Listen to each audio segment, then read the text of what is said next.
அயோத்தி நாடுன்னு ஒரு நாடு இருந்துச்சு. உங்க அரசர் பேரு தசரதர். அவங்களுக்கு 3 மனைவி 4 பசங்க. கௌசல்யா, சுபத்ரா, கைகை. ராம, லக்ஷ்மணன், பரதன், சத்ருகன். அவங்க வில்வித்தைலாம் கற்றுப்பாங்க, நல்லா படிப்பாங்க. பெரியவங்க கிட்ட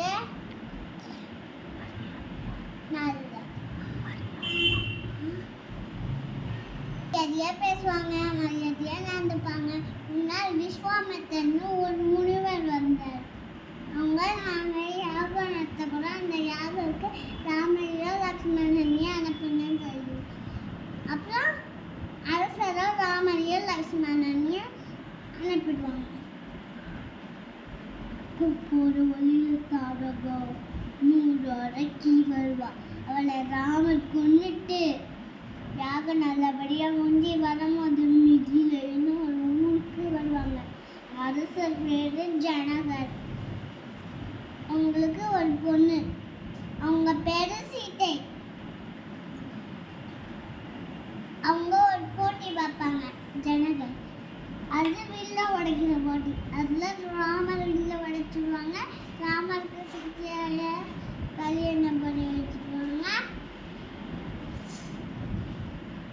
ராமரும் சீதையை கல்யாணம் பண்ணிக்கிட்டு அரசர்கள ஆசீர்வாதம் வாங்கிப்பாங்க. அப்படி ஆசீர்வாதம் வாங்கிட்டு அப்படி இருக்கும்போது அரசருக்கு வயசாயிட்டே போதுன்ட்டு ராமன் அரசராகலான்னு பார்க்கலாம். அப்படி பார்க்கும்போது அதை கிட்ட மந்தரை கைகை கிட்ட போய் போட்டு கொடுத்தோம். கைகை நீங்க ராமரை அரசாக்கவே கூடாது, பரதனை தான் அரசாக்கணும். ராமரை 14 வருஷம் காட்டக்கணும்னு சொல்லிடுவாங்க. ராமரை அனுப்பிடுவார். அப்படி அனுப்பினோன்னு ராமருக்கு அரசருக்கு உடம்பு சரியில்லாம போய் அரசர் இறந்துருவார். அப்புறம் பரதன் வருவார்.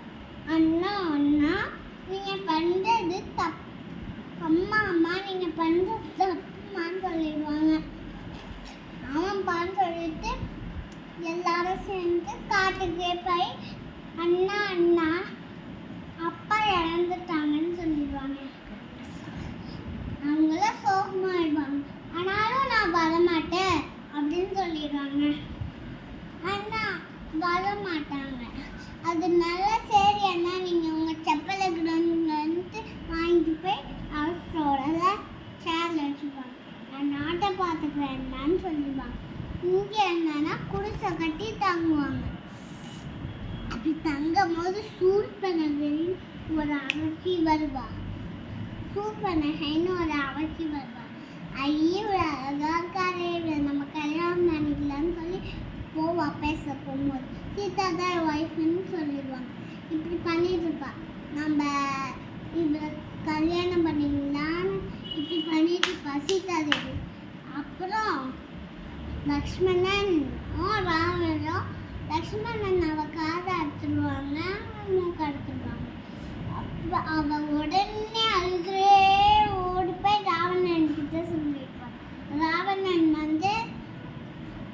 மாரிச்சன் கிட்ட போய் மாரிச்சன் நீ மாறி சீதா முன்னாடி போய் குதி அப்படின்னு சொல்லிடுவாங்க. மாரிச்சனும் மாறி சீதா முன்னாடி போய் குதிப்பாங்க. ஏன்னா அது தங்கமான. அதனால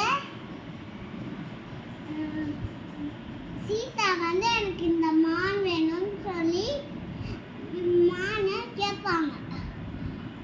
அப்படி கேட்டோடனே லக்ஷ்மணா நீ சீதாதேவியை பார்த்துக்கோன்னு சொல்லிட்டு ஒரு அம்பை ட்ரீல போய் படும், ஒரு அம்பை மானில் போய் பட்டுரும். மான் மாரிச்சனா மாறி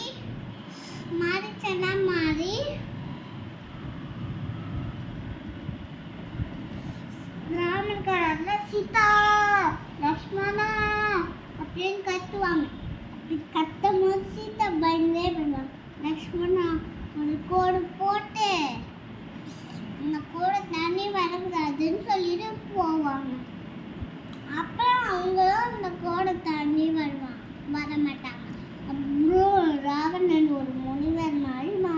சாப்பாடு சாப்பிட்டான். முனிவர் தானே சாப்பாடு கொடுப்பாங்க. சாப்பாடு கொடுக்கும் போது ராவணன் மாதிரி சாப்பாடை தட்டி விட்டு அப்படியே பாகுபலி மாதிரி தூக்கிட்டு போயிடுவாங்க. அப்படி தூக்கிட்டு போனோடனே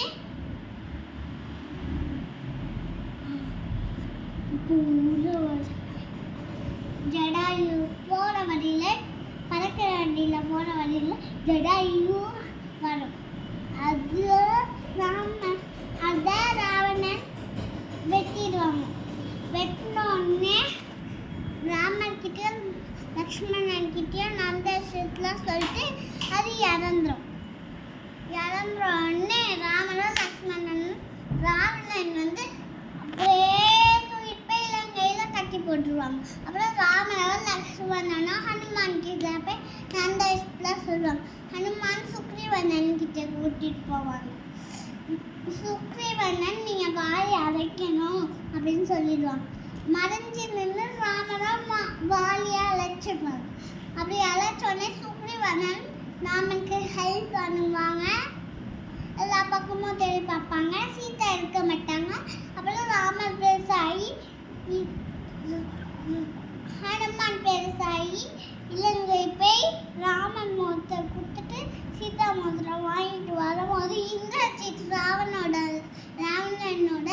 பையன் இந்திரஜித் அவன் வந்து ஹனுமானை கட்டி போட்டுருவான். அப்படி கட்டி போட்டோடனே இலங்கைக்கு இழுத்துட்டு போய் ராவணன் கிட்ட விட்டுருவாங்க. ராவணன் அவங்க வாழ நெருப்பி வச்சுருவாங்க. ராவணனுக்கு ஹனுமானுக்கு கோபம் வந்து இலங்கை ஃபுல்லாக பற்றி விட்டுருவாங்க. பற்றி விட்டோடனே வாழை தண்ணியில் நினச்சிட்டு ராமன் கிட்ட போயிடுவாங்க. ராமன் கிட்ட போனோடனே நான் சீதாவை பார்த்தேன்னு சொல்லிடுவாங்க. எல்லாரும் பாலம் கட்டி இலங்கை போய் ராவணனும் சண்டைப்படுவாங்க.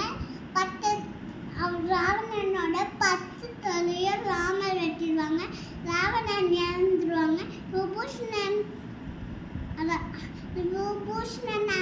அயோத்திக்கு